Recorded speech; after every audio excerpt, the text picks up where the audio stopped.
तो आज हम एक ऐसे जबरदस्त आइडिया की बात करेंगे जो सच मानिए दुनिया को देखने का हमारा नजरिया ही बदल सकता है। और ये सब हम समझेंगे एक बहुत ही होशियार इंजीनियर जे फॉरेस्टर की कहानी के जरिए। ये जो बात है ना, यही जे फॉरेस्टर के पूरे काम का सार है। उनका मानना था कि हम अक्सर क्या करते हैं, हम सिर्फ ऊपरी लक्षणों का इलाज करते हैं, समस्या की जड़ तक पहुंचते ही नहीं।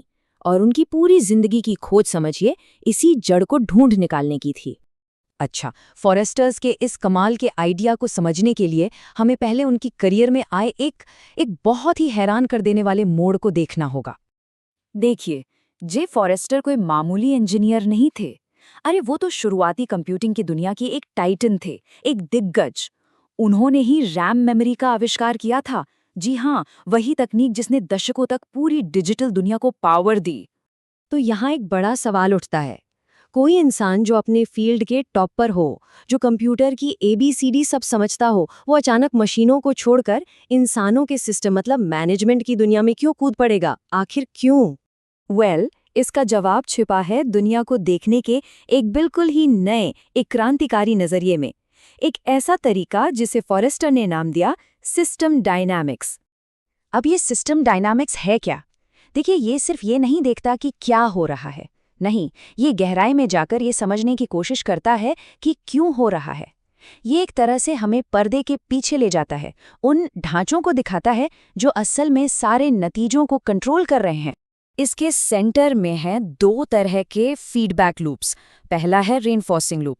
सोचिए ये एक स्नोबॉल की तरह है। जैसे कोई वीडियो वायरल होता है ना, जितने ज्यादा व्यूज उतने ज्यादा शेयर और फिर उससे भी ज्यादा व्यूज, ये तेजी से बढ़ता जाता है। और दूसरा है बैलेंसिंग लूप, जो चीजों को स्थिर रखता है, बिल्कुल हमारे घर के AC के थर्मोस्टैट की तरह, जो तापमान को एक लेवल पर बनाए रखता है। चलिए इसे और आसान बनाते हैं। एक बाथटब के बारे में सोचिए, ठीक है?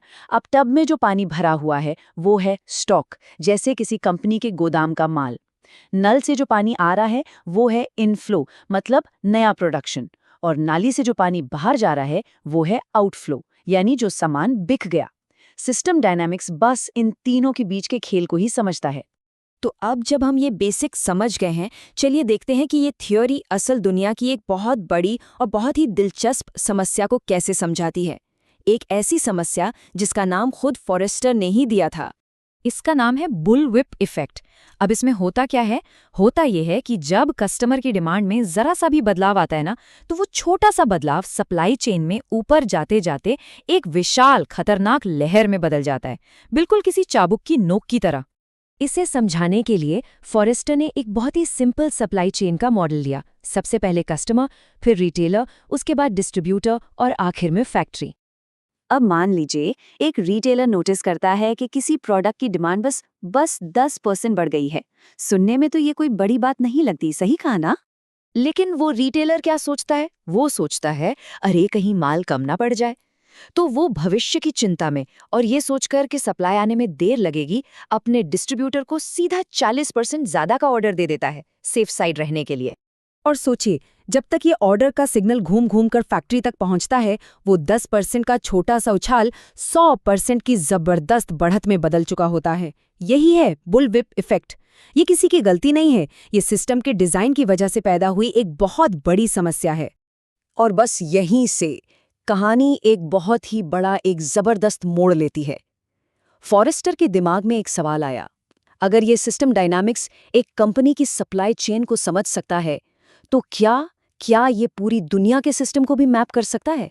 तो 1970 के दशक की शुरुआत में क्लब ऑफ रोम नाम के एक जाने माने थिंक टैंक ने फॉरेस्टर से संपर्क किया। उन्होंने उनके मॉडल का इस्तेमाल करके मानवता के भविष्य का विश्लेषण करने के लिए एक बड़ी स्टडी शुरू करवाई। इस स्टडी के लिए वर्ल्ड 3 नाम का एक कंप्यूटर मॉडल तैयार किया गया। ये मॉडल 5 सबसे जरूरी वैश्विक चीजों के बीच के जटिल रिश्ते को सिमुलेट करता था।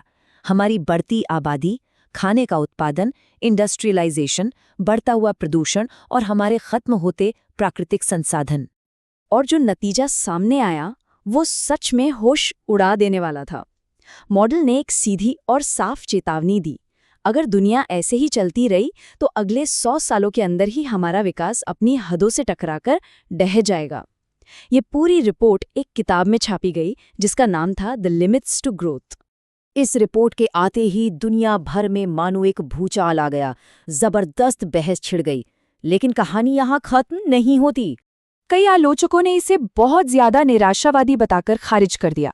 उनका कहना था कि ये मॉडल इंसानी दिमाग की ताकत को, यानी नई नई टेक्नोलॉजी बनाने की हमारी क्षमता को कम आंक रहा है। एक मशहूर नारा चल पड़ा, गार्बेज इन गार्बेज आउट। मतलब अगर आप मॉडल में बकवास डेटा डालेंगे तो नतीजे भी बकवास ही आएंगे। देखिए, इस मॉडल का जो सबसे मशहूर सिनेरियो था उसे कहते हैं स्टैंडर्ड रन। इसका मतलब था कि अगर हम बिजनेस एज यूजुअल पर चलते रहे, मतलब कोई बड़ा बदलाव नहीं किया, तो मॉडल ने दिखाया कि हमारा भविष्य कोई स्थिर पठार नहीं होगा, बल्कि आबादी और इंडस्ट्रियल कैपेसिटी में एक अचानक और अनकंट्रोल्ड गिरावट आएगी। लेकिन, और ये बात बहुत जरूरी है, पिछले कुछ सालों में कई रिसर्चर्स ने असल दुनिया के 50 साल के डेटा को 1972 के उस मॉडल से मिलाया है। और नतीजा जानते क्या है? नतीजे डराने वाली हद तक सटीक हैं। ऐसा लगता है कि असल दुनिया आज भी उसी स्टैंडर्ड रन वाले रास्ते पर ही चल रही है। और इतने विवादों के बाद भी इस रिपोर्ट की 3 करोड़ से भी ज्यादा कॉपीज बिकीं। ये अपने आप में बताता है कि इस विचार में कितनी ताकत थी। एक ऐसा आइडिया जिस पर आज 50 साल बाद भी दुनिया भर में बहस जारी है। और ये सब हमें एक आखिरी और शायद सबसे जरूरी सवाल पर लाकर खड़ा कर देता है।